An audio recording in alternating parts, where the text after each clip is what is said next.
So let's get rolling with the webinar. I'm excited about this webinar particularly. It seems like the older that I get, the more hunting fitness becomes a relevant topic, especially with a year that we've got 7 different tags and we're rolling into multiple different wilderness areas. I can no longer use the approach. We'll just try it as we go and see if we get in shape throughout the hunt. That does not work when you're 52 years old. So I'm excited from Game Warden Brothers. Thanks so much, guys, for being on here tonight with me. And I'm going to have each of these guys introduce themselves, kind of give their years of service and what they do for the department. Let's go ahead and start with you, Chad. Good evening, everybody. My name's Chad Alexander. I'm currently a lieutenant at our academy. I've worked for the department for somewhere right around 24 years now, and kind of pushing towards retirement here soon. So I'm looking forward to just hitting the mountains a lot more. You and me both, brother. All right. And then our next presenter is Warden Gary Peabody. Doesn't look like he's jumped on quite yet. And I think you are his acting supervisor, Chad. So let's make something bad happen to him tomorrow. Maybe some extra push-ups or something. Yeah. He's in trouble. All right. Adam, yeah, why don't I'm you Adam introduce Kraft. yourself to us? Yeah, thanks. I'm Adam Kraft. I'm currently the lieutenant training after the academy. So after our cadets leave the academy, I pretty much run them through their field training and any training after that, as well as the lieutenant of equipment and the armory for the state.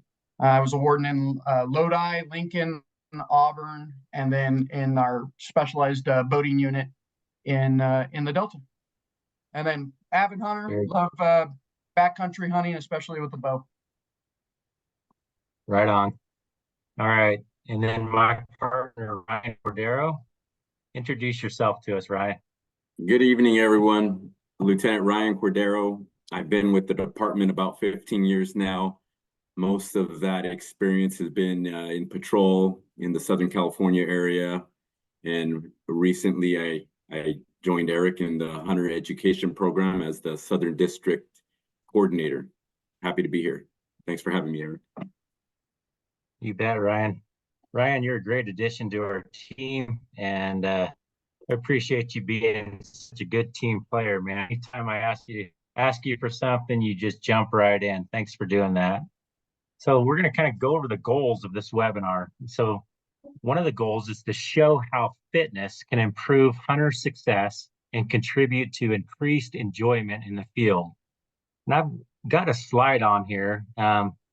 This is a slide of Gary Peabody and I going into the backcountry. We were going to do a bighorn sheep patrol. And so we had the privilege, I think we ended up putting 5,000 foot elevation gain just to get into the hunting area. And we ran across a hunter. He spent 18 years trying to get a bighorn sheep tag for this unit. And he was completely gassed.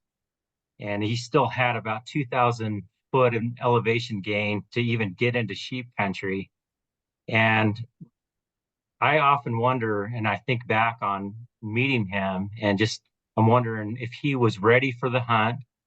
And my thought is, based on what we saw, he waited 18 years for this golden opportunity. And because of his lack of hunting fitness, he was kind of out of the game before he even started. And so I guess the goal number 2 is to show how hunting can be used to improve health and fitness. So who is this webinar designed for? And what we want tonight, all these guys, our goal and what we designed this whole webinar for is for the normal hunter, people like you and me that have busy schedules. And we're not expecting anybody to go out and do marathons and be the ultimate in shape, sheep shape type hunter. We just want to give really practical strategies that really anybody can use, whether you're old or young or extremely fit or maybe not so fit. and maybe get you off the couch and get me some motivation to get in better shape. And as a disclaimer, again, we're not experts, just regular guys that know firsthand what hunting fitness, how that can impact a hunt. So before we get further into this, let's talk about relevancy. Chad, talk to us about whether or not you think a fit hunter is generally a better hunter. Well, I think it really helps. I think, saying it's a better hunter, there's going to be a lot of good hunters out there that are learning things and applying their skills in different ways when they're in the backcountry or just out hunting. But I think you give yourself a better chance of getting to those places that are harder for other people to be and doing it and getting there, and you still got gas in the tank to actually continue on the hunt. You have to go so far nowadays, it seems like, to get away from people. Then you get there, and then you still have to be able to perform. That's when you start seeing the animals start coming up with a plan. So I think being fit and being able to get into that country where you're going to find the animals, where there's maybe a few less people, getting there and then still having, the gas in the tank to keep going after it.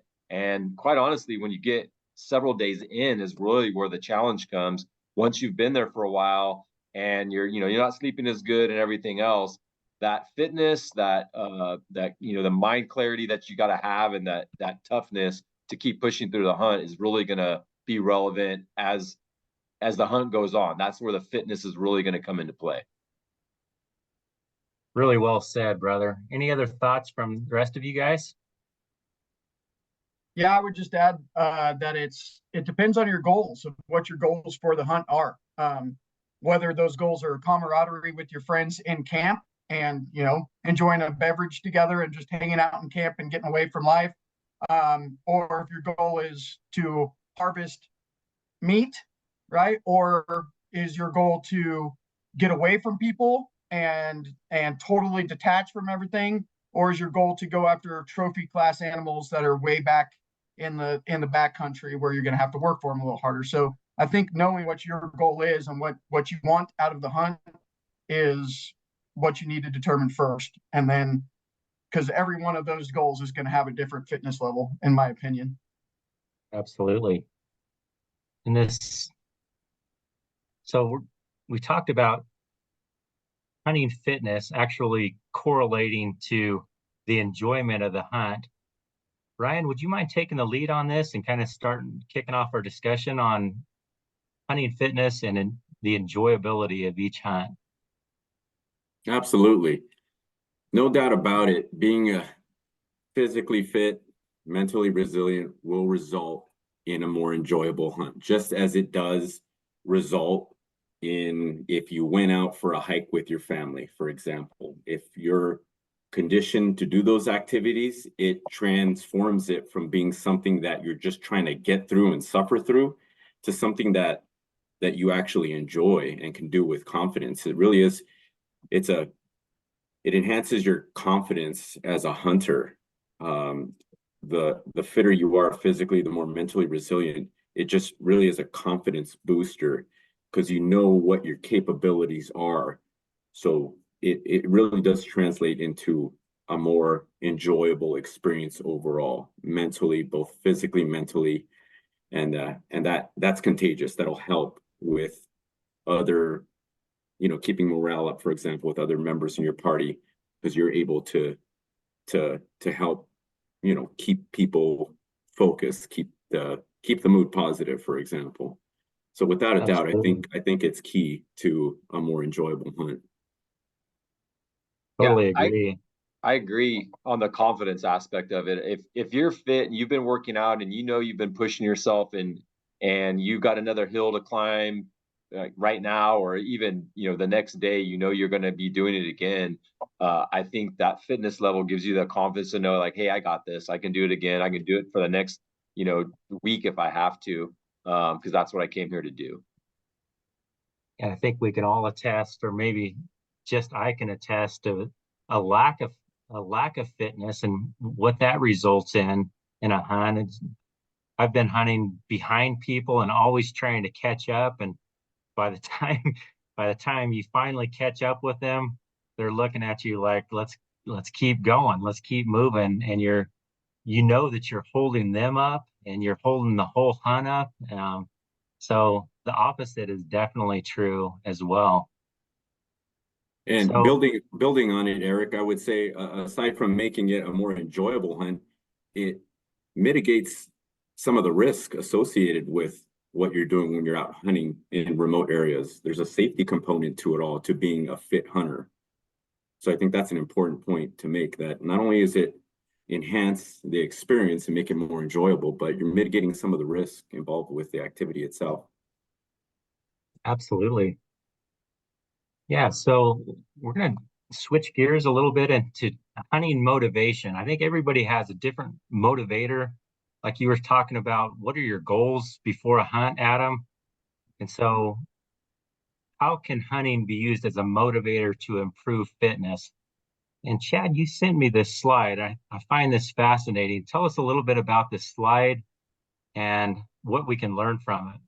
Yeah, well, I'm taking this picture here from a position that's approximately about 4.5 miles from where the X is, where the animal was. Got a nice elk, and that was generally like a quasi line of the pack out, back actually up to the left though, and then across another ridge line to get out of there. And you know, you a lot of times you're on the glass and you see something and you're like, okay, there it is. And I kind of knew from being there what the distances were like, so I knew what I was getting myself into. And I've been back to this spot a couple of times, and with all honesty, when I went back there, I was like, man, this is really tough. I'm getting a little bit older. It was a few years ago when this picture was taken. And but you see something, you're there to, I mean, in many cases for myself, I'm there to fill the freezer. I love eating game meat. It's good, healthy food for us. And so that's what I'm really there to do in a lot of cases. I'm not as worried about the trophy on every hunt or something like that. I kind of want to fill my tag. I want to put meat in the freezer. And that's a motivator for me, and me being physically fit so that I can go 4.5 miles and then start packing that animal out back and forth for 4.5 miles every time I do it. With us being game wardens, we've probably all been in positions, probably out of state, where we're not dressed up as game wardens, and you run into those people that go back, way back, they kill something, and they're not willing to pack the whole thing out. They take the back straps, they take some choice cuts, and then they leave it. And that just disgusts me. So I would never do that to the animal. So my physical fitness to get there and not only make the shot, but then pack everything out so I can bring it home and share it with my family, my friends, and enjoy that. That's been a huge motivator for my fitness, knowing that it's not an easy task to pack an elk out of the backcountry, especially when you're by yourself. So Absolutely. I completely agree. And I think knowing more about wildlife often helps too. It's like, where are these animals living? Where are they thriving? And the more you get to know the wildlife species you're hunting, I think, and the more respect you have for them, you realize, okay, if they're living here, I need to yeah, be in a lot better condition yeah, to, yeah, to actually be successful and find them. absolutely. So, Adam, talk to us about maybe a little bit about this hunt. I know some of the details on it, but it seems like with California and really a lot of states, including Idaho, Colorado, a lot of the over-the-counter tags, there's just so much hunting pressure. So how does your hunting fitness correlate to getting away from some of the hunting pressure? Yeah, talking about pressure, I definitely won't be telling you where I shot this buck. Um, but yeah, I mean, uh, to hunt the D zones, so that's a hint. To hunt the D zones in California, you've got to, and to be successful and take, older animals, you've got to get away from people. And to do that, you're going to be up over 6,000 feet. You're going to be in the granite. You're going to be in the rough stuff. You're going to be going down canyons and up the other side. So for me, I need to get away from the road hunters. I need to get away from the crowd. I like to be in a place where I'm the only hunter, or me and my buddies are the only hunters in the area pressuring these animals, so that we can hunt the most unpressured animals possible, which adds to the enjoyment too. Because when you're glassing and you're able to sneak up on animals and they're totally not spooked and they haven't been seen by humans, or they haven't seen humans that season, it makes just for a much better enjoyable hunt. And it's just the reason I go out there is to detach. I love our hunts when we don't have cell service and we can just go out there and chase the game, not see other people, and have chances at great animals, and then bring meat home. My goal, I mean, I like to say my goal is not to harvest an animal every time. I mean, it is, because I want to come home with the meat, but I'm not chasing a trophy every year or every hunt. I'm challenging myself. And Chad's one of my best friends. He's my hunting partner, and we've definitely come back from hunts where we didn't kill anything, and they were some of the best hunts of our lives. Oh yeah. Because we had a great time together, and the challenge, like, we both like to challenge ourselves, hunting or not, physically and mentally, and that's kind of the adventure factor. Like, when I get home, it's like, was it an adventure? Did it, at some point, did I push myself to the limit? Did I have adrenaline pumping? Did I have some close calls?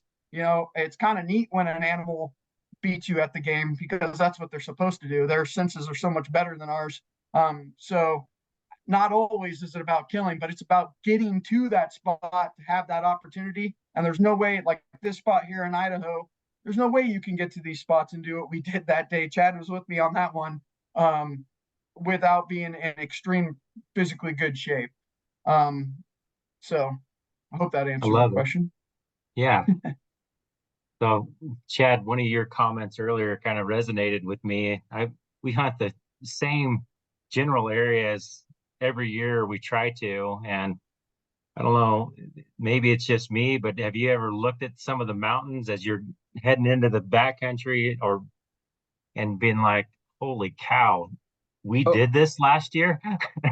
And yeah, 100%. That picture that you had up, of the mountains there, I went back to exactly the same spot where I had killed an elk before, and I was like, man, this seems a lot harder to get up here this time. But it's still doable. I know I can do it. I know I can pack stuff out. It just takes maybe a little bit more time. But kind of like Adam was saying, a little bit of it's that challenge. It's that thirst for the challenge, knowing that I'm in shape. Hey, I can do this. It's just walking at that point with some load on my back. And I just enjoy it. I don't know what it is about it. You're just out there, and once the shot's done, the work begins, and you're just packing, and you're just doing work. But I love every second of it. Yeah, absolutely. So we're spending quite a bit of time on motivations to be fit, and I'm going to throw one in on you guys, and I want you guys to kind of piggyback on this. I think the older you get, you start saying what all the older guys say. It's like, life is so short. Next thing you know, all your kids are grown up. And one of the motivations that I have to stay in shape is you realize, man, life is such a gift. It's short. And you realize, after talking to a lot of older hunters, that this gift doesn't last forever. And you wonder, how long are you actually going to be able to do this? And I guess that's huge motivation for me to just stay after it while I can. This last weekend, I talked to an 88-year-old lifelong bow hunter, and I asked him, "So what do you miss about hunting?" And he mentioned everything that you guys are talking about, just the thrill of the hunt, the adrenaline pumping, just the what it's like to be chasing elk in the aspens. So how about you guys? Can you piggyback on that a little bit? I know at some point we were going to talk about it, but just being out there, when I'm with Adam or any of the other guys, I'm just as fine seeing them fill their tags and helping them get that meat out of there. Like, I have so much enjoyment, and getting to watch or getting to spot for somebody else And knowing that, hey, I may not get a chance to fill my tag, but that's okay because we're all there for each other, and it's just a huge part of it. That motivating factor that you have for your partners. Hey, you got this, and just talking them through certain things or give them that little push they might need to go after it. They spotted it. Hey, that's all you. Let's come up with a plan. Like all that stuff is part of this whole thing. Fitness is huge. We're back there, but that traditional being with your buddies and helping everybody out, not as worried about like who's going to fill what tag. I am there for every second of it to pack meat and everything else for my friends that I'm with, not just for myself. I love it, buddy. So we're going to kind of move into some practical strategies to improve hunting fitness. And Ryan, I'd like you to kind of kick this conversation off a little bit. Just talking with you, you just have such a practical approach to hunting fitness. Tell us about it. Yeah, so I think there's a lot here to unpack when it comes to practical strategies. I think anybody joining this webinar probably thinks similar to what we've been talking about in terms of the motivation, the why, like the purpose. But as far as like some strategies, there's a lot, and they can be varied, and they can differ from person to person. But I think at core, lifelong fitness, like we talked about longevity of this, like, doing it as an exercise practice with some very specific periods of specific training to meet some very specific goals should be the strategy that we're all doing. Because, as we all know, we can't train intense 100% of the time for your whole life. That's just not going to work. If our goal is longevity, to do this as long as we can, then I think we have to think about it in terms of like lifelong fitness. How do we do this, stay healthy for as long as possible? One of the practical strategies that we use in our family, and I think many of you probably do, is just to get the whole family involved. So it's not just a dad thing, but it's getting buy-in from all your family. We try to get the kids in shape, get the kids outdoors. And I know, Adam, you mentioned that you also do this. So how in the world have you been able to con your whole family into getting into hunting? Well, I guess it was kind of simple since my wife's a game warden, so that's a little easier there. But but yeah, I mean, at an early age, got the kids bought into it, and I think my son, he's younger there. He's 11 when he killed that buck in Idaho, but he's turning 15 now, and he goes on hunts with me and my buddies, and he sees how hard we work, and now he wants to be one of us. He loves the challenge too, and I think that started early. And it wasn't just hunting; it was when I'm getting ready for hunting. My practical strategy is, we're going to talk about it in a minute, but training at the elevation and training it's similar way of how we hunt. So I make it fun for the family, and we go on several backpacking trips throughout June and July and into August. A lot of fishing trips, going into different wildernesses and backcountries, and doing it at high altitude so that I'm ready for the season, but also getting the kids and the whole family involved and interested. So that's how I've done it. It gets the whole family interested, keeps me in shape, and then gets us all ready for hunting. Another strategy of mine that I mentioned to you guys before is signing up for challenges or events throughout the year, because when it's not the hunting season, when you're 8 months away from the hunting season, it's easy to slack off, right? It's easy to say, oh, I don't need to start yet. But if you can keep that base and keep that fitness throughout the year, you don't have to have this huge learning curve in the summer when you're getting ready for the fall. So you're already there, and you just have a little tuning up to do. So for me, I know earlier Eric said we're not trying to turn you all into marathon runners, neither am I, but I run a marathon every year. I'm not fast. I just finished marathons, which for me, it's more, it's a physical thing, but for me, it's more of a mental thing. And definitely that mental training that I've done running marathons has helped me when, Chad and I are 18 miles into a day packing out elk. But signing up for something that I paid money for, and that maybe a friend signed up with me. So now I have, that pressure of, oh, now I owe it to them to train for this and do well at it.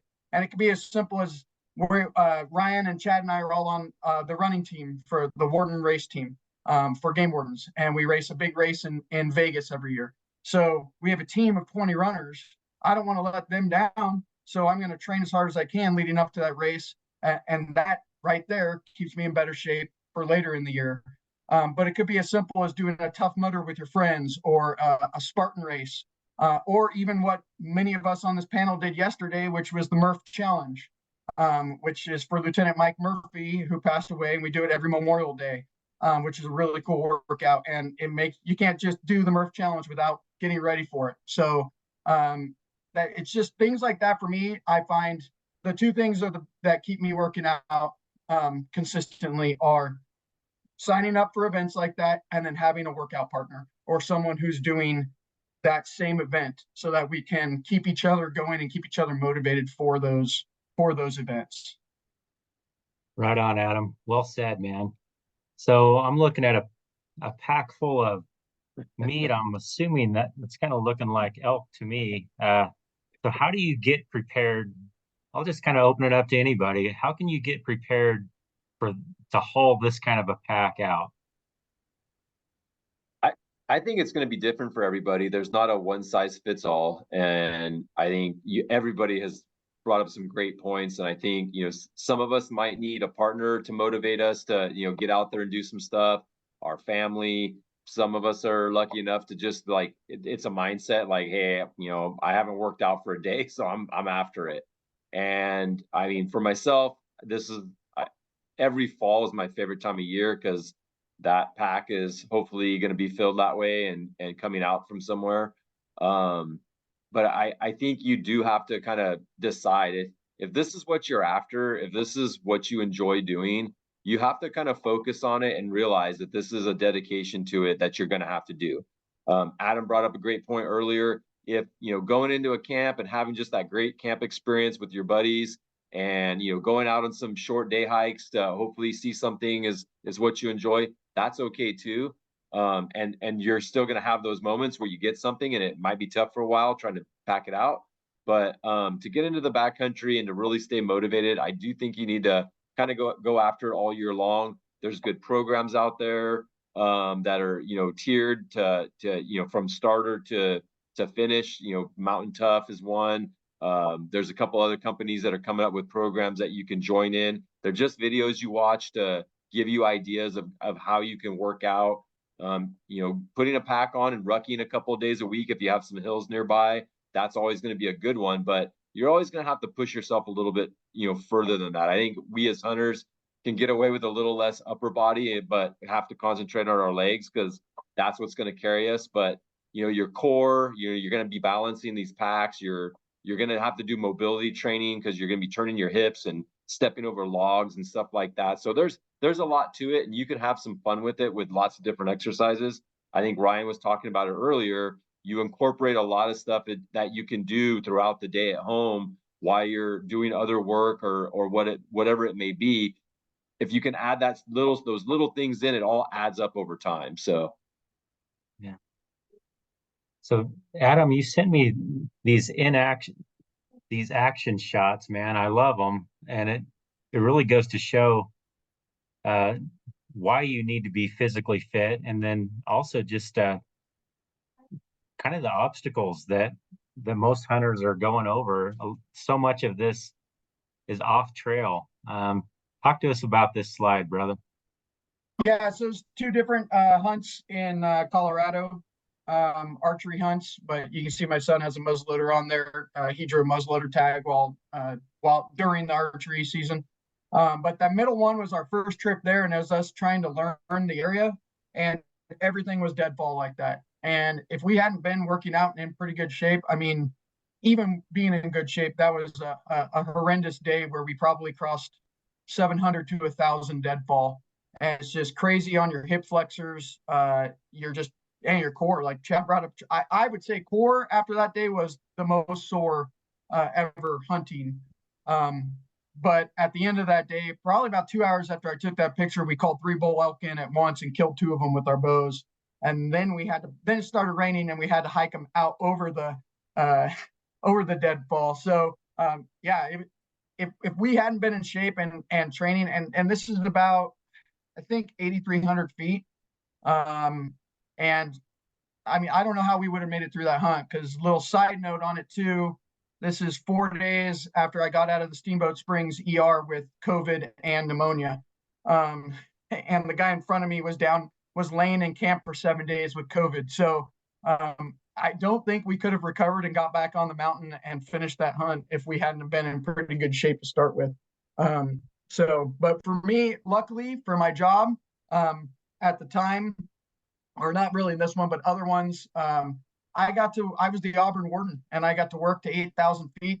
And when Chad and I were going on hunts, he was the Chico warden at the time, basically living at sea level. And I was up there training, and we'd go on a hunt, and he'd be like, "Man, it's obvious you have been working up in the mountains." I'm like, "Heck yeah, it is." So I thought I was lucky to have a job like that would allow me to work and train at the same time in the same type of terrain and area. This might just be me, but this is a mindset maybe, and just kind of a motivator. When you're watching the animals, when you're watching whatever you're hunting, whether it's a prey animal or a predator, and you're seeing how they survive and where they survive, and you realize, okay, these animals are not only living here, but they're thriving here. To me, that's a huge, not only a motivator to get after it and get in shape, but it's just also just such it's just a reminder of what these animals do and where they survive. This picture off to the right was taken last year. That was actually the first animal that we glassed up on an archery hunt, and that lion was actually doing the exact same thing that we were doing. We were afraid to go down into that basin because we were going to drop about 2,000 foot in elevation. That lion had no hesitation whatsoever. He was watching, and next thing you know, he was gone, and he went down into that basin just like it was no big deal. So I think it's huge also to know the wildlife that you're after. What are your thoughts on that, guys?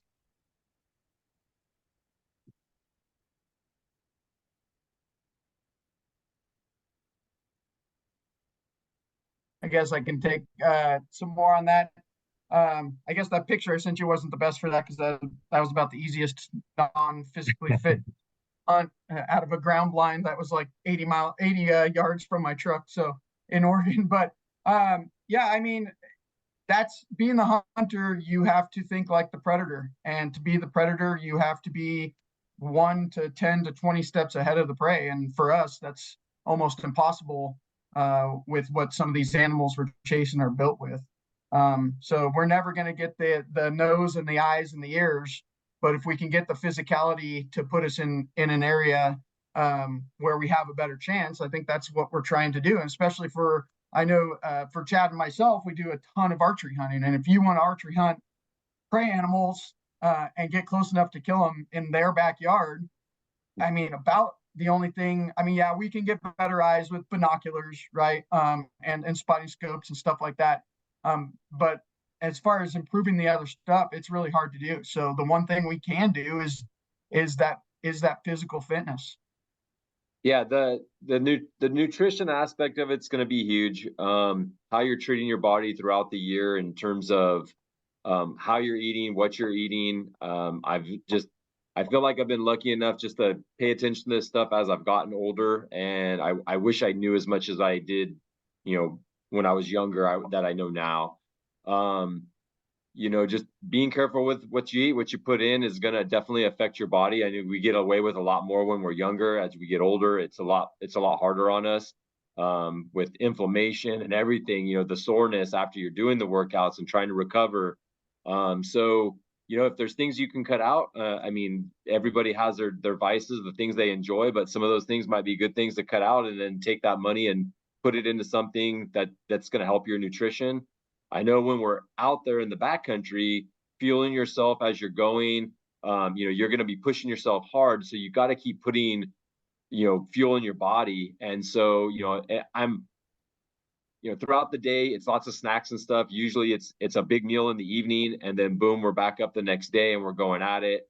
So, you know, you're going to be packing those things that are high calories, you know, maybe a certain amount of fat and everything in them for this sustainability throughout the day. But you really do got to watch what you eat. If you're trying to feed yourself junk, lots of sugar, carbs and stuff like that, that's just straight bad stuff, you're gonna bonk out there. It's really gonna affect you when you're on your hunt.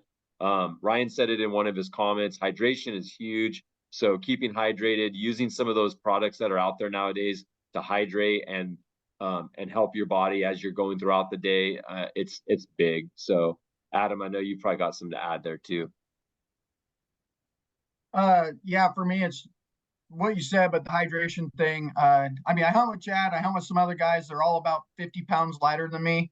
I'm a little bigger, heavier, or stockier or something. I don't know. I got my mother's thighs, but don't tell my mom I said that. But so I mean, for me, if I can feel myself falling behind, right, with that calorie deficit. So, like Chad said, I'm snacking the entire time. Like every time we take a pause, I'm eating something. I'm trying to eat healthy stuff. I'm very careful about how I pack and what I bring. But I kind of have a schedule throughout the day of when I'm doing, like, I do a lot of mountain op stuff, low sugar stuff. That'll help me out, like their enduros, or not just mountain ops. And this isn't anything for that company. I do use other companies and other stuff too, but electrolytes, because, and that's another reason why doing those marathons has taught me about my body and when I feel a certain way, what I need and when I need it. And I would say that's 100% when I'm hunting. I'll be like, oh man, I felt this on that one marathon. I know that I'm about to bonk. I need to get some stuff in me now. I'm behind.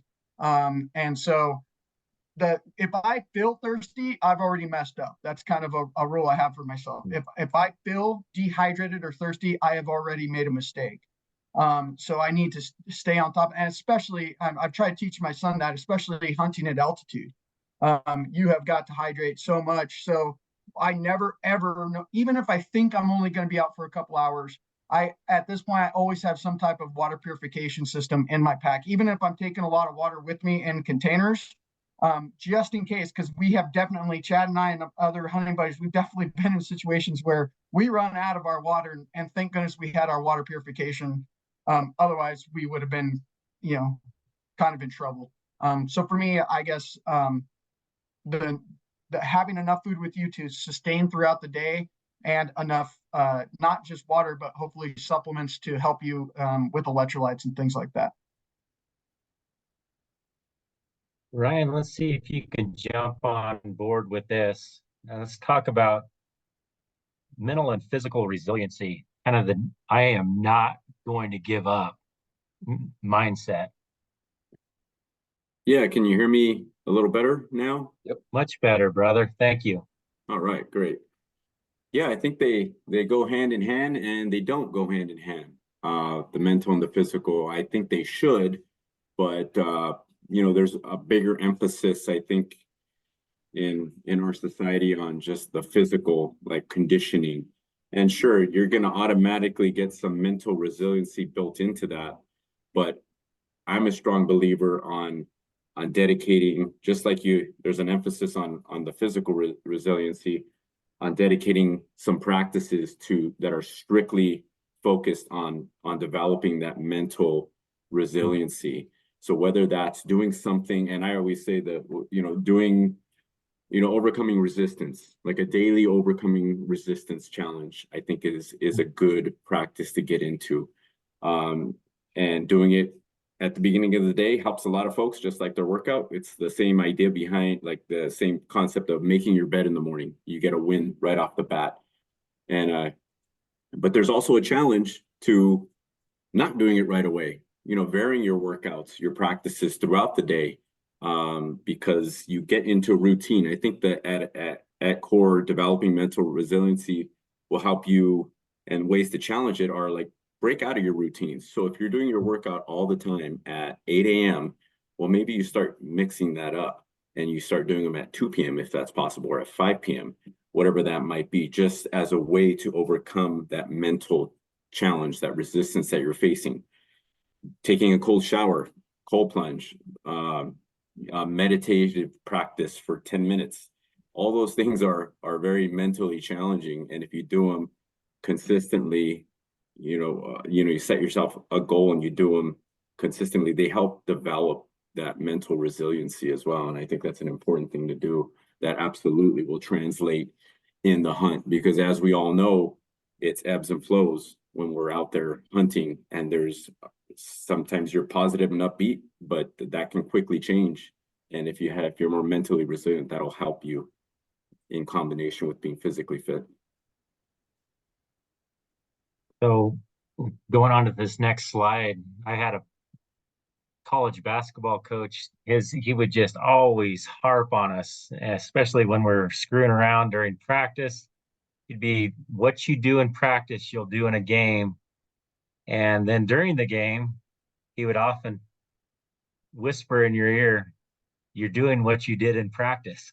And so tell us a little bit about this slide. Chad, you sent me this, and it's just a telling picture. Yeah, archery hunt. That's where we are at. I think I actually went a little bit higher than that to finally get to the stock that I was on. But it's gonna be different. Every hunt's a little bit different. I think, preparing yourself ahead of time, knowing what you're getting into. Like, what hunts am I putting in for this year? Am I gonna have one that's gonna be really challenging? You might have to really jump into your routine a lot sooner if you don't do it year round. It is something that you tail off of maybe late in the winter or in the fall and early winter. But if your plan is to go to places where you're going to have to be in better physical shape, you want to plan for it. You want to start getting that practice in, being a little bit more prepared for those tough days up on a mountain or something where you're going to be sucking air. I have a little bit of trouble at altitude sometimes. It takes me a couple of days to acclimate to it. Adam's kind of been witness to that a few times. And but I still think if I wasn't in the shape that I was in, it would have been even harder to acclimate to some of those conditions. So Ryan said it earlier on, that the fitness builds that confidence that, hey, I can do this. I've physically trained myself to get into this situation. I know I'm going to be okay, and I'm going to keep pushing. And we do our best when we're out there. You come up with your stock plan, or how everything's going to go, and sometimes it works out and sometimes it doesn't. And then that's where that mental resilience comes in. You got to go back, come up with a new plan, look for more animals, start up a new stock and everything else. And that's what we're out there to do. And hoping that the success is going to happen, but knowing that we're okay if it doesn't, and ready to go after it again. So well said, Chad. And confidence to go several days. I mean, most of us don't kill our animals in the first, second, or third day, and we have got to, we've killed a lot of animals together, Chad and I, in 6th, 7th, 8th, 9th day of the hunt. But to get there, it was about recovery, and to have a good recovery every night and be ready the next morning at 5 a.m. to attack those mountains again. If our fitness, because we've had buddies in our group that have to take every third day off. They're sitting back in camp, and because they just can't go every day because their fitness wasn't there, and they didn't have the confidence to get out and go every day. But good on them to recognize it, because I think they would have got injured. But I don't know if we have a slide, Eric. I can't remember about recovery, but learning how to recover and what you need to do when you get back to camp, whether it be bringing a muscle gun with you, or stretching, or more. I always do extra hydration. And hitting like a hydrate right before bed, right before sleep, and then waking up in the morning, and the first thing I do, try to chug a thing of water, and that really helps. So I can't remember. Sorry if I'm jumping ahead, Eric, but I couldn't remember if we had a slide about recovery. No, you're good, brother. Yeah, Chad, you mentioned something that's kind of perked my interest a little bit about stalking. And I think I'd like to get into that just a little bit right now about just having the confidence.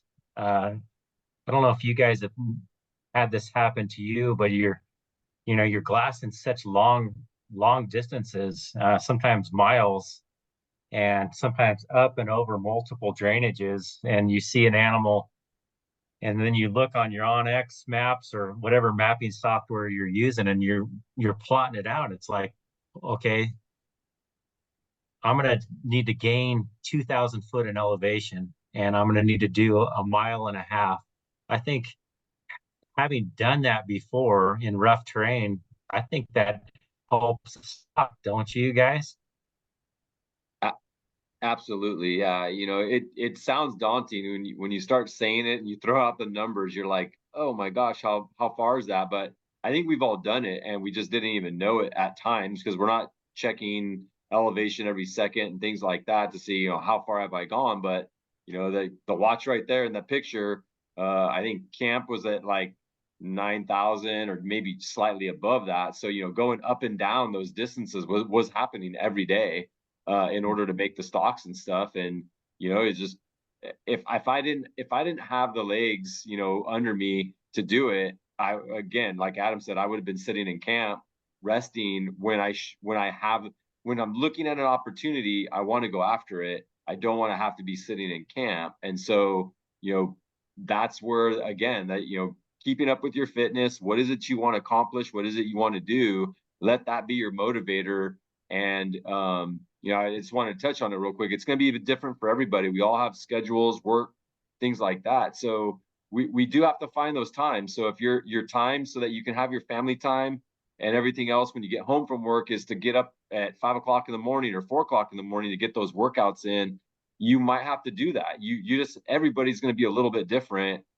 I think the mental aspect of it is just what's your end game and how are you going to accomplish that with continuing to have those other things in life that all of us have to do, work, family, and friends and everything. We have to find the time to do it. So. Absolutely.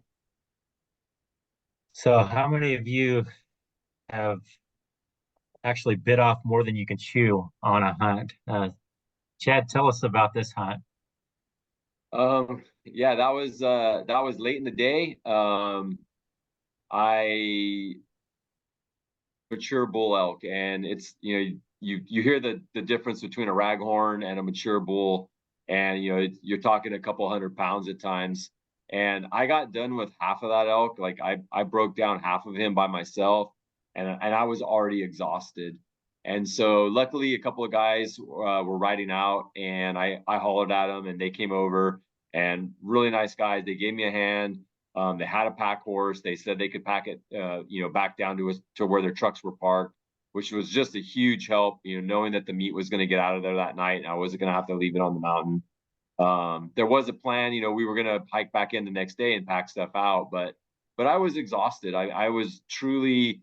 I couldn't have done much more. With an animal that size laying on the ground by myself. I would have. But I was at that point where it was going to be a lot tougher for me to do that by myself. And I'm a little younger there, and I definitely, I know a little bit more of my limitations in terms of what I can do, and I'm a little more careful with that, knowing who's coming to potentially help me and how I'm going to get that animal out of there. Absolutely. Just knowing what you're capable of is huge. And we ran into a solo hunter about 8 miles in, and he was bull elk hunting in really rough terrain. And the whole point of discussion, even with him, was, what if you kill in here? What if you kill an animal in here? What's your plan? And he really didn't have a solid plan. And I think he needed to know a little bit more about his realistic expectations. And let's just spend a little bit of time on this slide, just delayed gratification and how hard work pays off. Ryan, you want to lead us on that? Okay, you got me? Yeah, I got you, brother. All right. Yeah, it's just like when I go to traditional hunter education classes and talk to address, the new students, I always congratulate them on taking their first step to what I hope will amount to a lifelong pursuit of a lot of hard work, a lot of frustration with combined with some moments of exhilaration is the way I describe it. And I think there is definitely delayed gratification in all this. But it's just like, since we're talking about fitness, it's the same kind of idea behind fitness is there is a delayed gratification behind that in itself in getting in shape, in that at the beginning, it's very difficult. It's not fun. It's very challenging, but there is delayed gratification when you finally achieve a certain level of fitness.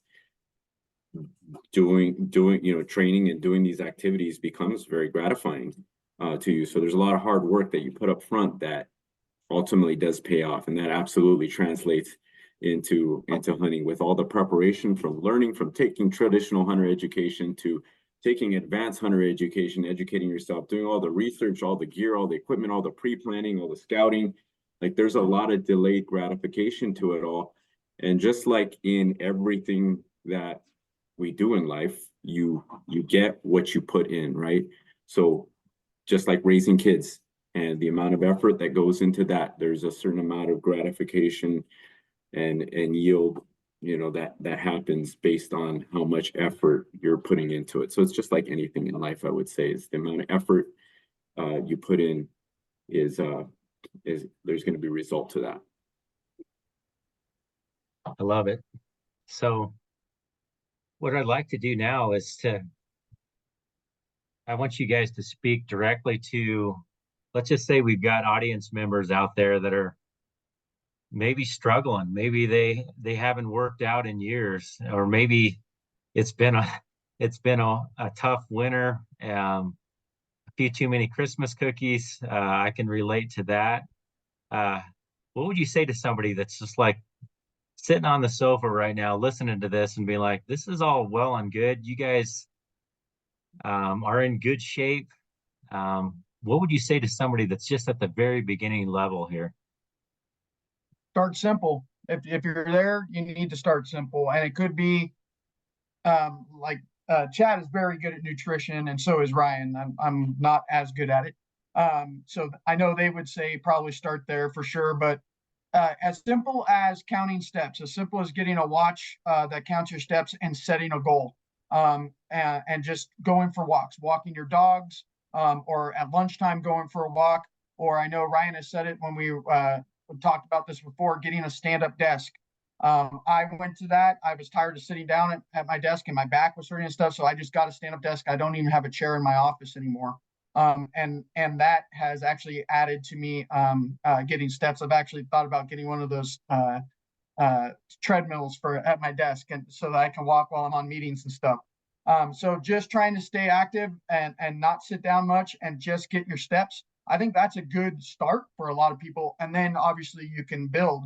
But if you try to just go from nothing to everything at once, you're going to get injured, and you're not going to get to that place you need to be. So you need to take it slowly, which means if you are getting ready for hunting season, you need to start way ahead and start building to that and get that base, so that month before you can actually, or month or 2 months before, you can go from taking it easy to actual training. That's something I would say for someone starting at that level. That's super encouraging. How about you, Ryan? What are your thoughts on that? Yeah, I 100% agree with what Adam's saying, and I think the idea behind, like, how do you eat an elephant, and the idea behind that is one bite at a time, right? Just small little incremental steps and goals. I think it's important to surround yourself initially, if you're having a hard time with motivation and where to go and how to get started. I think it's very helpful to surround yourself with a community who can help you achieve these goals. So whether that's joining some kind of fitness gym, but again, being very, very careful not to get into something like if you're sitting on the couch, you're a couch potato, you don't want to join CrossFit and go, 100 miles per hour right away. Because you're, like Adam said, you're probably going to get injured, or and it's not going to motivate you. So I think you have to be realistic about where you're at and set these small goals and just weave it in throughout the day. Just small little things can add up and pay off in big dividends. But whatever, you have to find whatever it is that motivates you. But I think surrounding yourself with the community to start is a very helpful thing. And to respond to what we just had a comment from Sean, who says he's 10 to 12 hours in a truck all day. It's, it's about being creative. It's about figuring out your lifestyle and what's limiting you. And I totally understand that, because I felt that way once I left the field and took this desk job, right?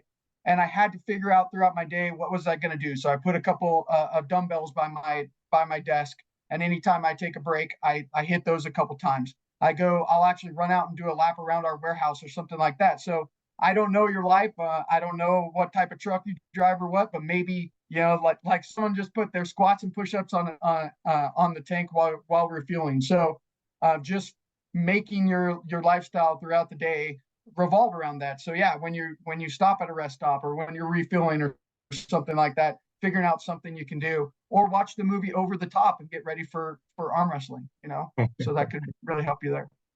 I love it. Yeah, just do it. I would say that Nike slogan I love is just do it. Like, don't think too much about like, oh, I got to get this training plan and get a routine set and really learn about it. At the end of the day, that's all fine and dandy, but you got to just do it. Just jump in and start doing something. Great suggestions. Yeah. And one that I often have, it's probably not the best fitness motto, is a little bit is better than nothing. I think that sometimes with my mindset, it's like, okay, I didn't do much today. I got a 2-hour Zoom meeting with Ryan earlier, and that's the time that I was actually going to be working out. So sometimes it's like, if I didn't do anything, or if I didn't have time to do what I was planning on doing, I don't do anything. And I think I'm trying to get away and just be like, okay, I have 5 minutes, and do what Adam just said. Just do a quick sprint, take a walk with your dogs, but start little and just do something, right? I like do something. I was just about to say that. Instead of just do something, right? Burn calories, and then be careful about what you're putting in your body, right? Yeah.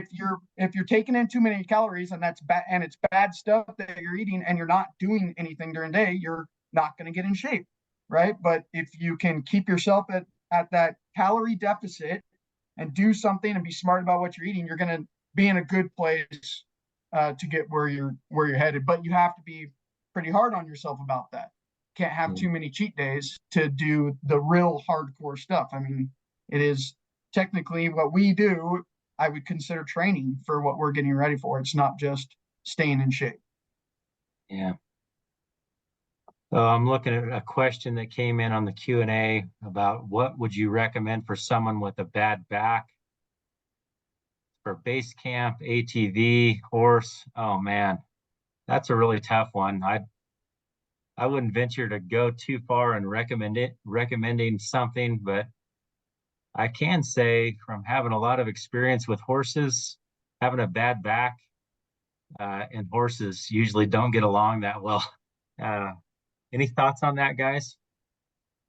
I mean, I think that's the hard one is there's going to be all, different ailments and body types and everything else. And I do think, some of it is, what is it that you want to do? If that's your dream or that's your mindset is, I want to be in there. Hopefully there's a way. I mean, like you said at the beginning, we're not specialists in anything, hopefully motivators, if anything, to say, hey, there's probably a way to do it. Dedication to that is going to be what it comes down to. We're all going to hit an age where like it just can't do it as much. And I've already told Adam, hey, I'll be fine when the day comes where all I can do is sit in camp and cook, and they can come back and tell me what happened on the mountain. That day's going to come, and we're just going to have to accept it. I think that if there's things limiting you right now, certain ailments or whatever, just start doing the research, start looking for those ways. There's so much out online nowadays to find little things that might work to start creeping toward that goal. It might take a little while. It may not be this season that you can make it out. It may be next season or the season after. And I think it's just that mindset that, hey, this is what I want to do. That's where I want to be. I want to be with my friends, and I want to be out there in the wilderness or whatever. I think that has to be that motivating factor. And your body and everything will respond to it as you can take those steps towards that. It's going to be so different for all of us, though. Couldn't agree more. And yeah, I'm just going to comment on one thing in the chat. A hunter ed instructor said that an alternative is for older guys, older people to hire a horse team and a guide to help. My comment on that is absolutely go for it. Life is, like we talked about, it's so short. And if that's you think I've got to do this hunt on my own, like a DIY hunt, and I've got to figure this all out. If that's what is preventing you from getting after it and getting in the backcountry, hire a guide, hire an outfitter to get you in there. And at least you're in there. You're still in the game. So with that, I think we're going to kind of close the webinar. Guys, I want to just tell you thank you very much. Ryan, Chad, Adam, thanks for coming on tonight. Super valuable information. I appreciate each one of you. Thanks for what you do with the department.